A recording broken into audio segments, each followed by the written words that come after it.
பெரியவர்களே, தாய்மார்களே, ஜோதிட ஆர்வலர்களே அனைவருக்கும் வணக்கம். உங்கள் முனைவர் TSR ராமகிருஷ்ணன் பேசுகின்றேன். இன்னைக்கு நம்ம ஆடி மாதத்தினுடைய அமாவாசை வந்து விட்டது. ஆடி அமாவாசை பெரிய அமாவாசைன்னு சொல்லுவாங்க. அதாவது தட்சிணாயனம் துவங்கியவுடன் வரக்கூடிய ஆடி 1ஆம் தேதியிலிருந்து நம்மளுக்கு தட்சிணாயனம் துவங்குகின்றது. இந்த தட்சிணாயனம்ங்கிறது தேவர்களுக்கு இரவு காலம் ஆகையினால அந்த இரவு காலத்திலே பித்திருலோகத்திலிருந்து நம்முடைய காலஞ்சென்ற முன்னோர்கள் எல்லாம் பூமிக்கு அவர்களுடைய சந்ததியர்களை பார்த்து ஆசீர்வாதம் செய்து நல் ஆசிகள் வழங்குவார்கள். அதுக்காக அவங்க புறப்படக்கூடிய நாள் அந்த ஆடி அமாவாசை. ஆடி அமாவாசை இன்னைக்கு பித்திருலோகத்திலிருந்து அவர்கள் பெறப்பட்டு இங்க அந்த தட்சிணாயனம் முடிந்து தை அமாவாசை உத்தராயணம் துவங்கக்கூடிய காலகட்டத்திலே மீண்டும் பித்திருலோகத்துக்கு திரும்புவார்கள். அதனாலதான் இந்த ஆடி அமாவாசை, புரட்டாசி அமாவாசை, மகாலயபட்ச அமாவாசை, தை அமாவாசை மூன்றும் மிகவும் சிறப்பு வாய்ந்த அமாவாசை.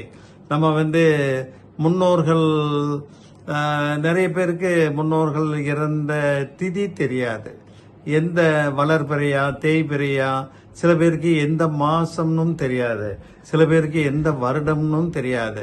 அந்த மாதிரி இருக்கக்கூடியவங்க எல்லாம் இந்த ஆடி அமாவாசை தை அமாவாசை தினங்கள்ல அந்த முன்னோர்களுடைய திதி வழங்குவது அவர்களுடைய நல்லாசையை நாம் பெறுவதற்கு ஒரு வழியாகும். அதனாலதான் ஆடி அமாவாசை அன்னைக்கு நம்ம காலையில தில தர்ப்பணம் முன்னோர்களுக்காக பண்ண வேண்டும். நம்ம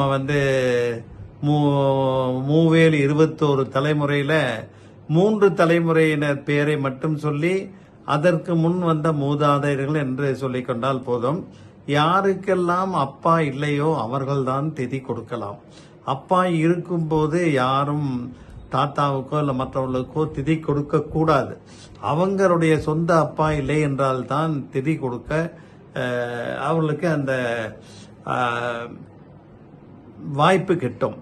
அந்த தட்சிணாயனத்திலே நம்ம ஆடி அமாவாசை அன்னைக்கு பாத்தீங்கன்னா இந்த தடவை முந்தின நாள் சூரிய கிரகணம் வருகின்றது.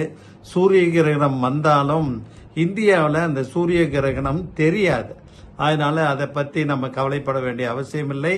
முந்தின நாள் வீடெல்லாம் நல்லா பெருக்கி கூட்டி சுத்தம் செய்து மெழுகி சுத்தம் செய்து கொள்ள வேண்டும். அந்த ஆடி அமாவாசை தினத்துல காலையில 6 மணியிலிருந்து 12 மணிக்குள்ள எந்த நேரத்தில் வேணாலும் நம்ம தில தர்ப்பணம் பிண்ட பித்திரு செய்யலாம். தில தர்ப்பணம் நிறைய பேர் ஐயர் வச்சு ஐயர் மூலமா செய்வாங்க. நிறைய ஊர்ல கோயில்ல, பெருமாள் கோயில்ல, இல்ல ராகவேந்திரா கோயில்ல, இல்ல ஈஸ்வரன் கோயில்லயே அந்த மடத்திலேயே 20-30 குருக்கள் உட்கார்ந்துட்டு இருப்பாங்க. அங்கேயே போய் உட்கார்ந்து கூட நம்ம தில தர்ப்பணம் செய்து விட்டு வரலாம். முடியாதவர்களும் ஒன்றும் இல்லை, வீட்லேயே தாராளமாக பண்ணலாம். ஒன்றும் இல்லை, கொஞ்சம் ஒரு 10 கிராம் எள்ளு இருந்தால் போதும். நம்ம வலது கையில் அந்த பெருவிரலுக்கும் ஆள்காட்டு விரலுக்கும் நடுவில் இந்த மாதிரி கொஞ்சம் எள்ளு வச்சுட்டு தண்ணீர் நம்முடைய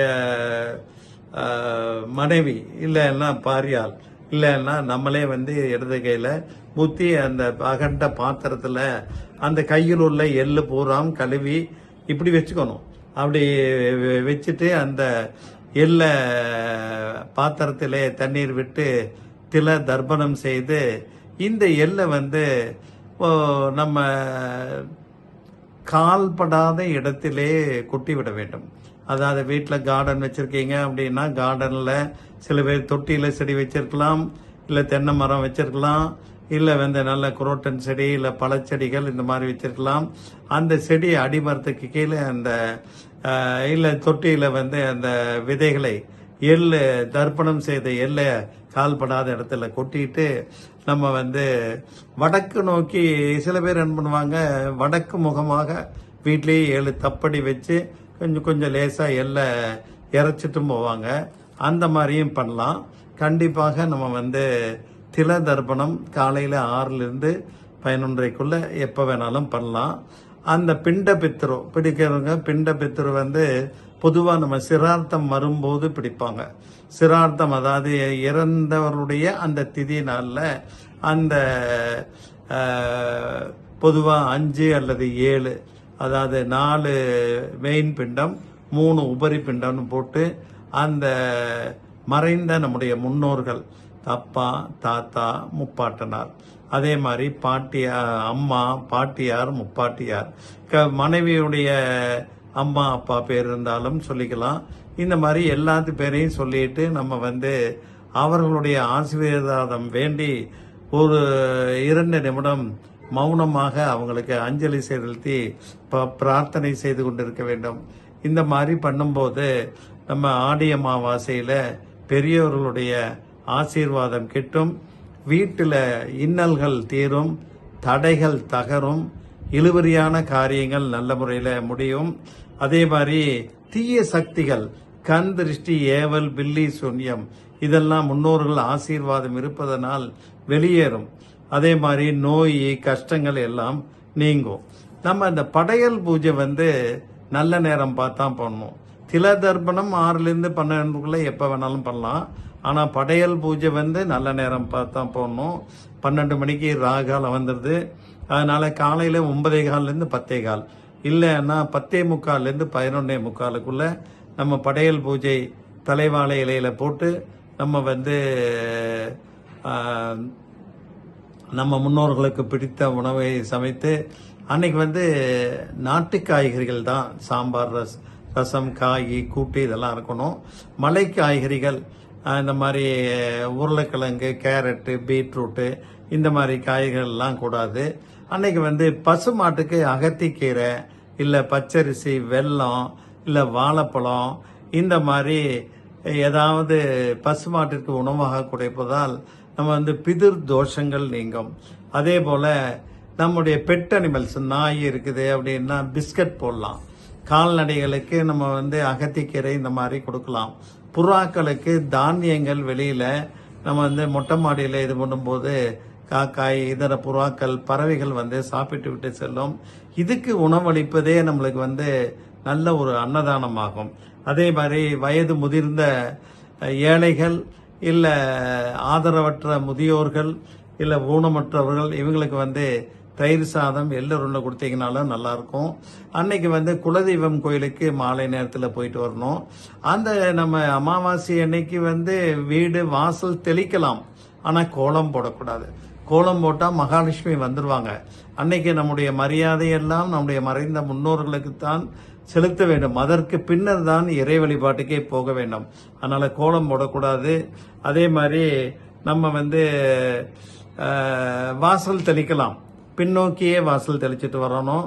அதே மாதிரி இந்த புரட்டாசி அமாவாசையிலும் செய்யலாம், தை அமாவாசையிலும் செய்யலாம்.